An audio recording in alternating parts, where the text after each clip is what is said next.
बोल बेटा। अल इद्रीसी ने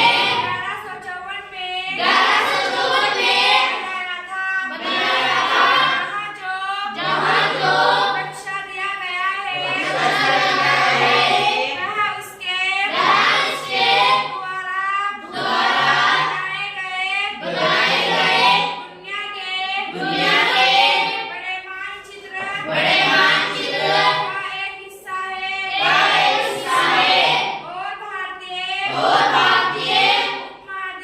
उपमहाद्वीप को दर्शाता है।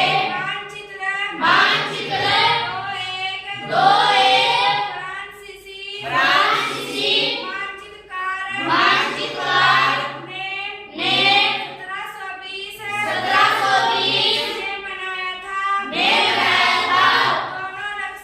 दोनों नक्शे एक ही लाके गए मगर उनमें काफी अंतर है। अल इद्रीसी के नक्शे में